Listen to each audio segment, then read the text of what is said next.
지금 이 순간 당신의 마음은 어디에 머물러 있습니까? 멈추지 않는 생각 속에서 우리는 늘 무언가를 붙잡고 살아갑니다. 하지만 아주 잠시만 그 생각을 내려놓아 보십시오. 이곳은 마음이 쉬어가는 곳, 용화신흥사입니다. 오늘 이 시간 당신의 깊은 내면으로 함께 들어가 보겠습니다. 감정은 어떻게 만들어지는가? 과학이 밝혀낸 감정의 비밀 3부작. 제2부 뇌의 감정지도 신경과학이 밝혀낸 비밀. 오프닝. 여러분, 지금 이 순간 여러분의 뇌 안에서는 약 860억 개의 신경세포가 동시에 활동하고 있습니다. 각각의 신경세포는 최대 1만 개의 다른 신경세포와 연결되어 있습니다. 그 연결의 수는 우리 은하의 별수보다 많습니다. 이 경이로운 네트워크 속에서 지금도 감정이 만들어지고 있습니다. 일부에서 우리는 감정이 발견되는 것이 아니라 구성된다는 것을 배웠습니다. 오늘 2부에서는 그 구성이 뇌 안에서 구체적으로 어떻게 이루어지는지를 탐험합니다. 편도체의 진실, 감정과 이성의 관계, 신경가소성과 감정, 그리고 우리가 감정을 조절할 수 있는 신경적 근거까지. 제1장 편도체의 진실 공포센터라는 신화. 편도체란 무엇인가? 뇌의 측두 옆 깊숙이 아몬드 모양의 구조물이 있습니다. 그리스어로 아몬드를 뜻하는 아미그달레 AMYGDAL에서 이름을 따온 편도체입니다. 양쪽 방구에 각각 하나씩 총 2개가 있습니다. 20세기 중반부터 편도체는 공포의 중추로 불렸습니다. 1954년 신경과학자 조세프 르두가 쥐 실험에서 편도체를 손상시켰더니 쥐가 공포 반응을 보이지 않는다는 것을 발견했고, 이후 편도체 공포라는 등식이 확립됐습니다. 그런데 이 이야기는 과도하게 단순화된 것입니다. 편도체가 실제로 하는 일. 2015년 이후 축적된 대규모 fMRI 메타 분석들은 편도체가 공포뿐 아니라 기쁨, 분노, 놀람, 성적 각성, 심지어 호기심에도 반응한다는 것을 보여줍니다. 편도체의 진짜 역할은 공포 처리가 아닙니다. 편도체는 생물학적으로 두드러진 바이올라지클리 세일리언트 자극에 반응합니다. 즉, 생존에 관련될 수 있는 중요한 자극에 신속하게 주의를 기울이게 하는 것입니다. 위험뿐 아니라 번식, 음식, 사회적 신호 등 생존에 중요한 모든 것에 반응합니다. 편도체가 손상된 사람들은 단순히 공포를 느끼지 못하는 것이 아닙니다. 그들은 사회적 신호를 읽는 능력이 전반적으로 저하되고 중요한 것과 중요하지 않은 것을 구별하는데 어려움을 겪습니다. SM-46 편도체 없이 사는 여성. 신경과학의 역사에서 가장 유명한 환자 중 한 명인 SM-46은 우르바흐-비테 병어바크-WIETH 디지즈로 인해 편도체가 완전히 파괴된 여성입니다. 연구자들은 오랫동안 그녀가 공포를 전혀 느끼지 못한다고 생각했습니다. 그런데 2013년 연구에서 놀라운 발견이 있었습니다. SM-46에게 이산화탄소를 흡입하게 하자 극심한 공황 발작이 나타났습니다. 편도체 없이도 공포 반응이 가능했던 것입니다. 단 외부 자극이 아닌 내부 신체 감각 숨막힘을 통해서였습니다. 이것은 공포가 편도체만의 산물이 아님을 보여줍니다. 편도체는 공포 처리에 중요하지만 공포의 유일한 원천은 아닙니다. 뇌의 다른 여러 영역이 협력하여 공포를 포함한 모든 감정을 만들어냅니다. 제2장 감정의 신경회로 협력하는 뇌. 전두엽과 감정. 감정과 이성은 오랫동안 대립적인 것으로 여겨졌습니다. 뇌의 진화적으로 오래된 부분변 연계의 감정을, 새로운 부분전두 피질이 이성을 담당하며 이성이 감정을 통제해야 한다는 생각이었습니다. 이것은 폴 맥린의 삼위일체 뇌TRIUN이 BRAIN 이론에서 나온 것입니다. 파충류 뇌내간, 포유류 내변 연계, 인간 뇌심피질과 층층이 쌓여 있다는 개념이었지요. 이 이론은 매우 직관적이고 설득력 있게 들립니다. 그런데 현대 신경과학은 이 이론이 틀렸다고 말합니다. 실제로 전두피질은 감정 처리에 깊이 관여합니다. 특히 복내 측 전전두피질 VMPFC과 안화전두피질 OFC은 감정적 학습과 가치 평가에 핵심적입니다. 배외 측 전전두피질 DLPFC는 감정 조절과 인지적 재평가에 중요합니다. 감정과 이성은 분리된 시스템이 아닙니다. 그것들은 동일한 뇌 네트워크의 다른 측면들입니다. 피니어스 게이지의 교훈. 1848년 9월 13일 버몬트주의 철도 공사 현장에서 폭발 사고가 일어납니다. 25세의 감독 피니어스 게이지는 쇠막대기가 뺨을 뚫고 두개골을 관통하는 사고를 당합니다. 놀랍게도 그는 살아남았습니다. 더 놀라운 것은 그 이유입니다. 신체적으로는 회복된 게이지였지만 그의 성격은 완전히 바뀌었습니다. 사고 전에는 성실하고 믿음직스러운 사람이었는데 사고 후에는 충동적이고 계획을 세우지 못하며 사회적 규범을 무시하는 사람이 되었습니다. 쇠막대기가 파괴한 것은 전전두피질, 특히 VMPFC였습니다.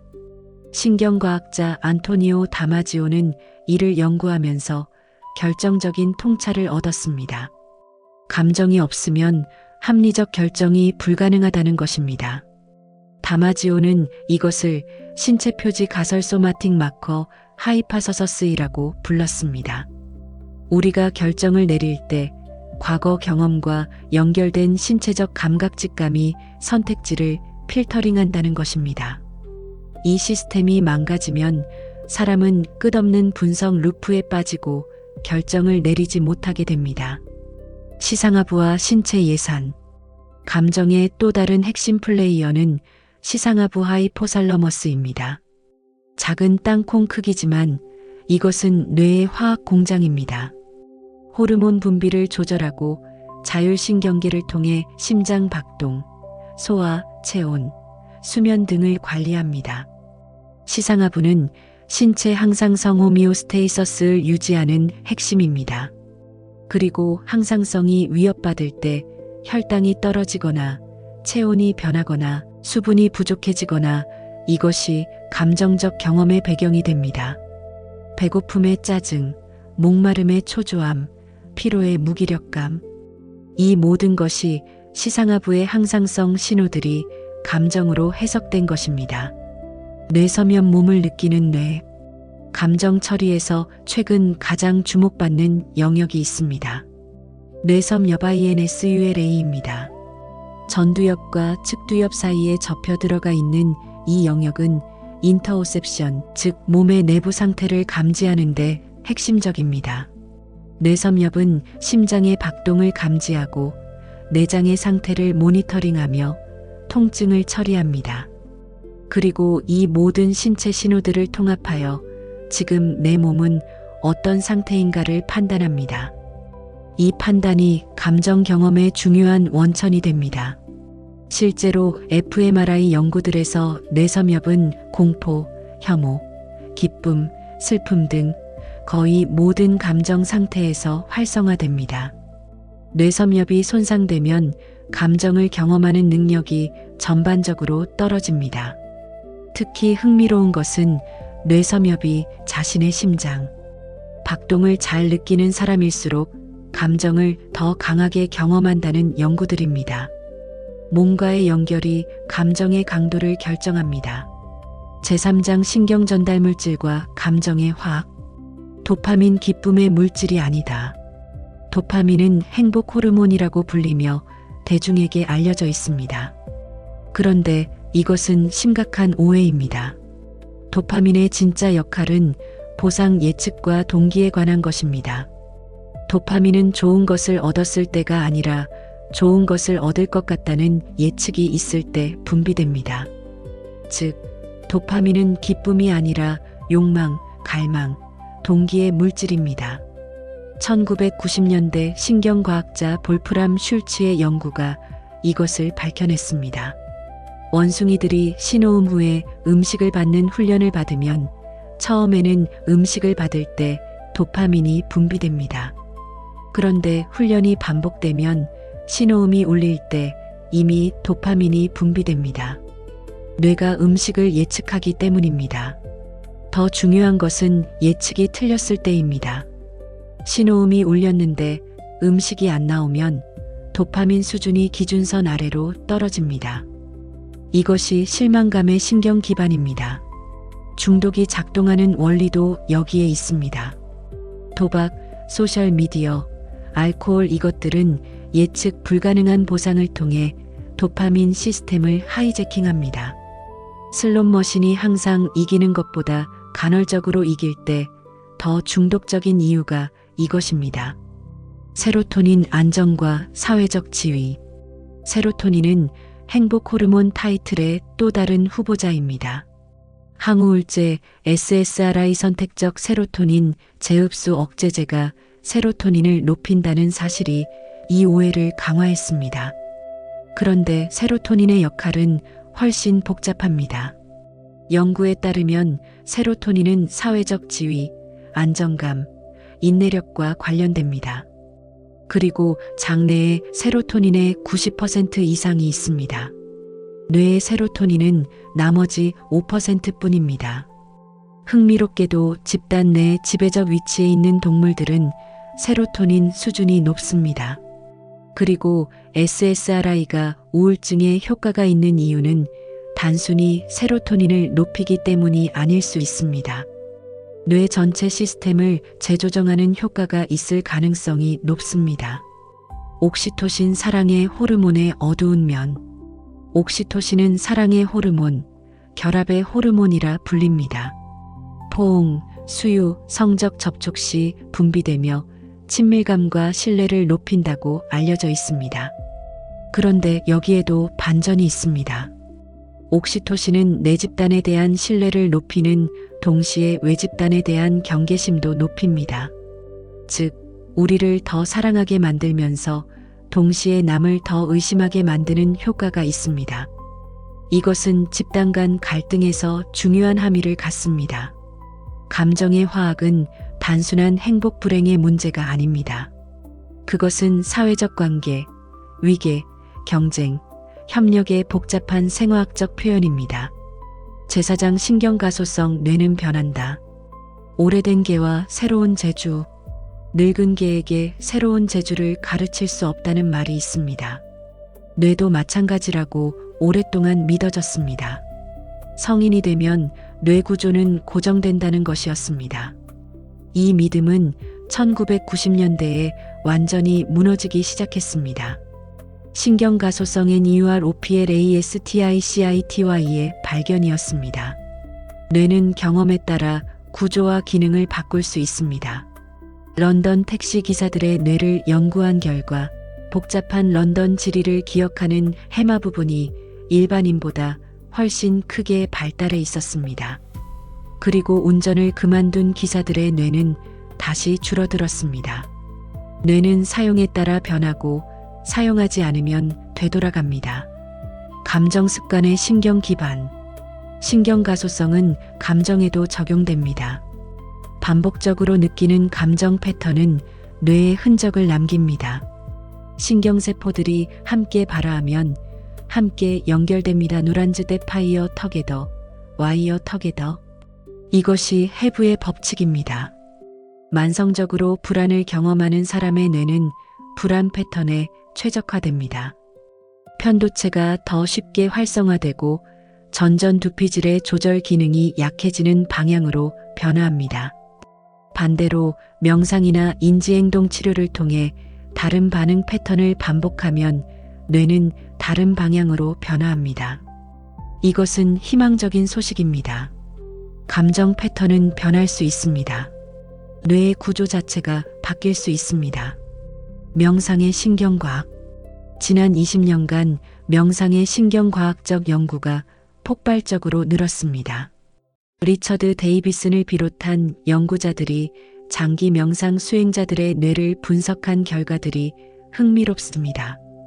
장기 명상가들은 전두피질과 편도체 사이의 연결이 강화되어 있어 감정 조절이 더 효율적입니다. 뇌섬엽이 발달해 있어 신체 감각을 더 정확하게 인식합니다. 편도체의 반응성은 낮지만 감정을 덜 느끼는 것이 아니라 더 빠르게 회복합니다. 특히 자비 명상 러빙 마이너스 카인드너스 메디테이션은 공감 관련 뇌 영역을 활성화시키면서 동시에 자기 보호 반응은 낮춥니다. 이것은 건강한 공감 타인의 고통에 압도되지 않으면서도 진정으로 반응하는 능력, 내 신경 기반일 수 있습니다. 제오장 감정 조절의 신경 메커니즘, 인지적 재평가 생각을 바꾸면 감정이 바뀐다. 우리는 어떻게 감정을 조절할까요? 신경과학은 여러 전략들의 효과와 그 뇌 메커니즘을 밝혀왔습니다. 가장 효과적인 전략 중 하나가 인지적 재평가 카그니티브 REAPPRAI 셀입니다. 상황을 다르게 해석함으로써 감정 반응을 바꾸는 것입니다. 예를 들어 발표를 앞두고 심장이 빨리 뛸 때 나는 불안하다고 해석하는 대신 이건 흥분이다. 내 몸이 에너지를 모으고 있다고 재해석할 수 있습니다. 같은 신체 상태를 다른 개념으로 포착하는 것입니다. fMRI 연구에서 인지적 재평가를 할 때는 전전 두피질이 활성화되면서 편도체의 반응이 감소하는 패턴이 나타납니다. 즉, 뇌가 물리적으로 다른 방식으로 작동합니다. 억압 표현을 막으면 어떻게 되는가? 감정 억압, 즉 감정을 느끼지만 표현하지 않는 것은 어떻게 작동할까요? 그리고 그 대가는 무엇일까요? 스탠퍼드 대학의 제임스 그로스 연구팀의 연구에 따르면 감정을 억압하면 심장 박동, 피부 전도도, 혈압 등 생리적 각성은 오히려 증가합니다. 즉, 표현은 막았지만 몸은 여전히 감정을 경험하고 있습니다. 더 흥미로운 것은 사회적 효과입니다. 억압하는 사람과 대화하는 상대방도 더 높은 생리적 각성을 보입니다. 억압된 감정이 미묘한 신호를 통해 전달되는 것입니다. 장기적으로 감정 억압은 면역 기능 저하, 심혈관 질환 위험 증가, 우울증 및 불안 장애와 연관됩니다. 감정을 막는 것이 감정을 해결하지 않습니다. 레이블링 감정에 이름을 붙이면 매우 단순하지만 놀랍게 효과적인 감정 조절 전략이 있습니다. 감정에 이름을 붙이는 것, 즉 레이블링입니다. UCLA의 신경과학자 매튜 리버먼의 연구에서 피험자들에게 환한 얼굴 사진을 보여줬습니다. 예상대로 편도체가 활성화됐습니다. 그런데 그 얼굴이 느끼는 감정에 이름을 붙이도록 했더니 이 사람은 화가 났다. 편도체 반응이 감소하고 전전 두피질이 활성화됐습니다. 이름 붙이면 길들인다 네임 이투 테임 인나는 말이 있습니다. 감정을 언어로 포착하는 순간 뇌는 감정을 다르게 처리하기 시작합니다. 이것이 일기쓰기, 상담, 감정 어휘 훈련이 심리적 건강에 도움이 되는 신경과학적 근거입니다. 제6장 스트레스, 트라우마, 그리고 뇌. 만성 스트레스가 뇌를 바꾸는 방식. 스트레스는 진화적으로 생존을 위한 시스템입니다. 위험이 닥쳤을 때 빠르게 자원을 동원하여 싸우거나 도망치게 합니다. 이 반응은 단기적으로는 생명을 구하지만 만성화되면 뇌와 몸에 심각한 영향을 미칩니다. 스트레스 반응의 핵심 호르몬은 코르티솔입니다. 단기적으로 코르티솔은 에너지를 동원하고 면역을 조절하며 기억을 강화합니다. 위험한 경험은 잘 기억해야 하니까요. 그런데 만성적으로 코르티솔이 높은 상태에서는 해마 기억과 학습의 중추의 뉴런이 위축되기 시작합니다. 장기 스트레스를 받은 사람들에서 해마 부피가 감소하는 것이 관찰됩니다. 이것은 기억력 저하, 새로운 것을 배우는 능력의 감소로 이어집니다. 동시에 편도체는 더 반응적이 됩니다. 작은 자극에도 위협을 감지하고 스트레스 반응을 촉발합니다. 만성 스트레스는 뇌를 항상 위험 모드로 설정합니다. 트라우마와 공포 기억. 트라우마는 특수한 종류의 스트레스 경험입니다. 극단적인 위협 상황에서 뇌는 생존을 위해 모든 자원을 동원합니다. 그리고 그 경험을 극도로 강하게 인코딩합니다. PTSD 외상 후 스트레스 장애에서 나타나는 플래시백은 과거의 기억이 아닙니다. 현재 다시 경험되는 것입니다. 이것은 트라우마 기억이 일반적인 서술 기억 이야기 형태로 저장되지 않고 분열된 감각적, 신체적 기억으로 저장되기 때문입니다. 트라우마를 경험한 뇌에서는 전전 두피질과 편도체 사이의 소통이 방해받습니다. 이성적 부분이 감정 반응을 조절하지 못하는 상태가 됩니다. 이것이 트라우마 반응이 의지로 통제되지 않는 이유입니다. 다행히 효과적인 치료법들이 발전하고 있습니다.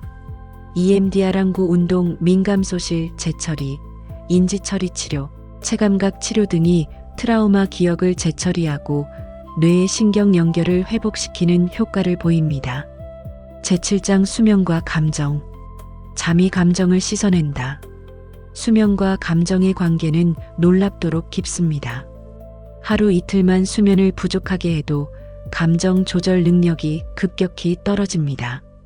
수면 박탈 연구들에서 편도체의 반응성이 60% 이상 증가하는 것이 관찰됩니다.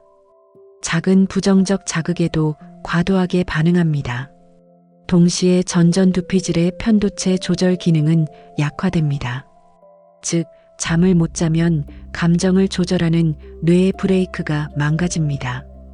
그렇다면 수면 중 뇌는 무엇을 할까요? 수면은 단순한 휴식이 아닙니다. 특히 REM 수면 꿈을 꾸는 수면 단계에서 뇌는 감정적 경험을 재처리합니다. 흥미롭게도 REM 수면 중에는 노르에피네프린 스트레스 관련 신경 전달 물질의 분비가 거의 없습니다. 이 상태에서 뇌는 감정적 기억을 스트레스 없이 재처리할 수 있습니다. REM 수면이 야간 심리치료 역할을 한다는 가설이 여기서 나왔습니다. 잠을 자면 기억이 약해지지 않습니다. 대신 감정적 고통의 날은 서면서 경험 자체는 통합됩니다. 잠이 트라우마를 치유하는 이유 중 하나입니다. 마무리 뇌를 이해한다는 것. 부드러운 음악이 흘러나옵니다. 오늘 우리는 뇌의 감정 지도를 함께 탐험했습니다. 편도체의 실제 역할, 전두피질과 감정의 불가분한 관계, 신경 전달 물질들의 복잡한 춤, 신경 가소성이 주는 희망, 감정 조절의 신경 메커니즘, 스트레스와 트라우마가 뇌에 미치는 영향, 그리고 수면의 치유력까지. 이 모든 지식이 우리에게 주는 가장 중요한 메시지는 무엇일까요? 뇌는 고정된 기계가 아닙니다. 뇌는 살아있는 기관이며 경험에 의해 끊임없이 변형됩니다. 우리가 어떤 경험을 반복하느냐에 따라, 어떤 감정 패턴을 연습하느냐에 따라 뇌는 그 방향으로 변해갑니다. 이것은 결코 쉬운 일이 아닙니다. 오래된 패턴을 바꾸는 것은 시간과 노력이 필요합니다. 그러나 불가능하지 않습니다. 뇌는 변합니다. 그리고 우리는 그 변화에 참여할 수 있습니다. 다음 편 3부에서는 감정과 사회의 관계를 탐험합니다. 감정이 어떻게 사회를 형성하고 사회가 어떻게 감정을 만드는지, 그리고 현대 사회에서 감정적으로 건강하게 살아가기 위한 구체적인 통찰들을 함께 나눕니다.